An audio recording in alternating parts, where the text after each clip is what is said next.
Well, I thought I almost caught the thieves this morning. See an interesting thing here on our lane, our driveway. Tell the story real quickly. Excuse me, where I move things around here. So, 4 o'clock this morning, laying in bed in our tiny house, and I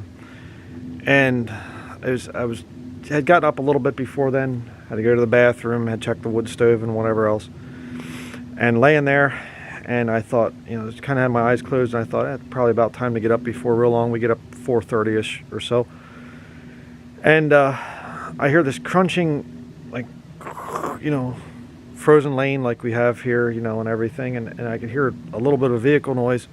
I opened up my eyes and I could see lights through our windows, and I thought, oh boy, the thieves are back. The good old thieves here. They're coming for the catalytic converter on the truck over there that they tried to attempt to hit. There's actually saw marks on my pipe near the catalytic converter. For some reason, they didn't get it the whole way off yet. But I'm thinking, oh boy, here we go again. And so, jumped out of bed and ran, grabbed a rifle that I have. And I looked out the window out here, and they're parked right beside the truck, just right there on the lane. And I'm thinking, yeah, here we go. They're going to be getting out. They're getting their hacksaw ready. They're going to get out. They're going to hit the catalytic converter. And I thought, well, I'm going to give them an opportunity to get out of here. So, ran outside. Sorry to be a little bit graphic here, but all I had was my underwear. I was barefoot and everything else. Actually, I'll show you a picture here of the little deck where I ran out onto outside the tiny house, and you can still see my bare feet, marks where it was cold. It was 0 degrees Fahrenheit this morning. I run out. I got my underpants on, and I fired 3-round burst into the air, and yelled at the top of my lungs, "Get off my property!" And they start driving back, and I'm thinking, okay, here we go. Get ready for the next level. Get the gun up. I'm ready to go. I'm thinking, what a bunch of stinking psychos. So they pull back, and they said, "Oh, is this so-and-so's property?" And I said, "No." I said, "Get off my land now." And so they threw it in reverse, panicked, went down in here. Like you see, they got stuck really bad. Went off there. You can see where they were spinning here. Let's see if I can point to that. Right there, you can see where the tire was spinning like crazy. They're melting it right there. Stuck bad. Went off the lane into the area there that's not plowed, so it's a couple feet of snow. And so they're out here, spinning, getting everything. So I ran back in, got dressed as quick as I could, told my wife, get up, get dressed. She was up already, but I'm saying we had to get dressed quickly. And so got dressed. They're still out here, still stuck. And I thought, okay, you had your opportunity and things, so come out. And I said, keep your hands where I can see them.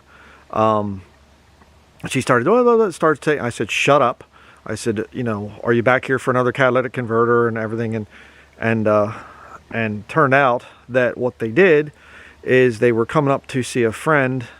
She was actually raised in this area, coming up to see a friend, and they got the wrong lane.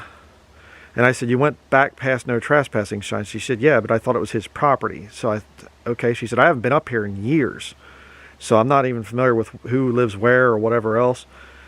And they were apologizing and everything else, and using the F word quite a bit. They were a little scared. And so long story short, I just want to say this before I go any further. If you're from the city and you ever come out to a country area, don't go back somebody's lane at night. Don't ever do that. No trespassing signs, whatever, you don't go back. Just never do that. Wait till daylight. If it was daylight, it would have been a completely different story. They would have come back. I'd have said, hi, how you doing? Whatever. You don't go back at night, right? Especially past all the no trespassing signs and everything else. So they were, don't shoot us, don't shoot stuff, because I was not in a good mood. And I said, look, I said, we've been hit a number of times here, catalytic converter theft. And I said, the thieves, just have come back a number of times. So I said, I'm really on edge. Once they explained the situation, I calmed down, they calmed down, and I said, okay. I actually ended up having to pull them out, of this here because they were stuck so bad. So I helped them, got them out and everything. And I said, hey, I'm sorry. I didn't mean to really scare you bad or whatever. And they said, no, you did the right thing. We understand completely. Don't feel bad about it. So it worked out, but I thought I had them that time. I thought for sure, But anybody out there, if, we are certainly open to helping people and things. But if you ever come up here, think about it. You drive back in to an area like this at night. You're not sure, whatever else. I mean, I have born and raised in the country. I've lived in the country all my life. I will never live in a city. Cities scare me badly. I'm too much, almost like a wild animal to live in a city. Like the Dick Prenneke book, One Man's Wilderness. In the end, here's some poem, and I remember the guy said, I'm like a fox that fears for my pelt when I go into a city. Yeah. I don't get along with cities, but there's different rules and whatever else there. People are up at night and things. You come out to the country area, if you'd ever come here, wait till daytime. Don't ever come back at night in here, because anybody that comes back at night, you're thinking to yourself, okay, they can only be back here for one reason, and that's to do harm or whatever, to steal or whatever. So, just interesting, because my back is still in really bad shape too, and I didn't even feel the pain. The adrenaline was just pumping, so, but it brings up a couple other points really quickly that I want to say, and that is the thing of, what if it had been a bad situation, and I didn't have guns? I had no way to protect myself. I don't have any kind of cell phone or whatever else. There's no way I could have called the police. And even if I had a cell phone, there's no police that are just patrolling the area or something like that. It'd have been terrible without firearms. If you're in a country that doesn't have guns, okay, I understand, but that's a terrible thing. Private gun ownership is very important. And it was a situation where I fired 3 rounds as a warning shot. They proceeded to come back, and if they had been bad guys, I would have opened fire on them and eliminated the threat to protect my wife and my son and my private property. No question about it. And I fear God. I'm not afraid of, there's politicians and they're passing laws. The politicians are on their way to hell. Their damnation is just. I could care less. God gave me the right to be able to defend myself. And I'm going to do that. And no politician is ever going to come along and say, we're taking your firearms from you. You're not taking my guns from me. Ever. Okay?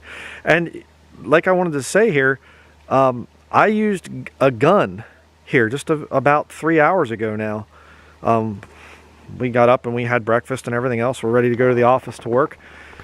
But I used a gun this morning. I had a gun pointed at somebody and I was ready to pull the trigger. But it ended peacefully. See? And it's the kind of a gun that the media likes to demonize. All right? Yeah. The military style gun, I'll say it that way. Very large caliber. I'm not a 5.56 guy, 7.62 by 51. I'll just say it that way. If you're a gun guy, you know what I mean. I like big guns. And if you're a gun owner, you're a murderer and things. No, I'm not.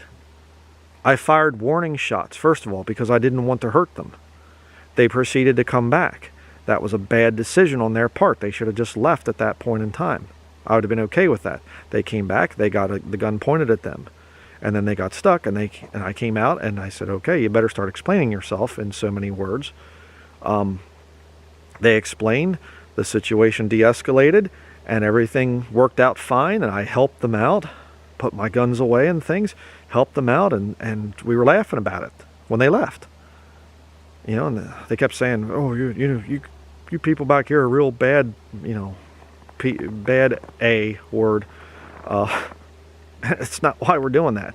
It's just we are sick and tired of people trying to come and rob from us, and the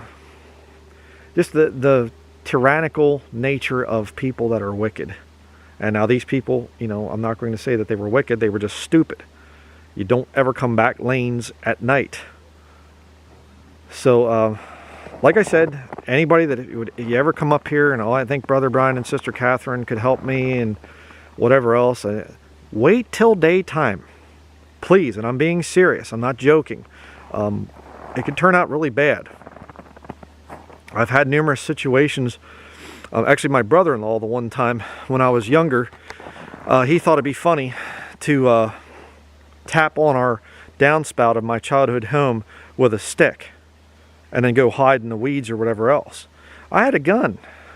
You know, hey, some nuts outside, I don't know what's going on here. And you never know. I'm not going to be a victim. That's how I was raised. My dad taught me that.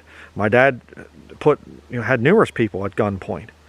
And my dad actually, as an EMT the one time, I'll tell this little story, he actually had a shotgun in his face. He had a emergency call or whatever else, went up to this house, knocked on the door opens, and a 12-gauge shotgun comes right out, sticks right in his face. And the guy says, "Get out of here." And my dad said, "Look, we got a call. That's all I'm trying to do here. Just somebody need help." The guy said, "Oh, it's fine, we're taking care of it, get out of here." And my dad said, "Okay, sorry about that." Turned and walked away. There are so many cases of guns being used like that in different right or wrong situations, and there's no bloodshed. And again, the stupid satanic liberal media, they want to cover up that fact. All gun owners are killers. All guns are designed for murdering people and whatever else. No, what about all the peaceful confrontations with guns? Where everything just works out and everybody's polite. Everybody says, "Oh, let me explain," and it's fine.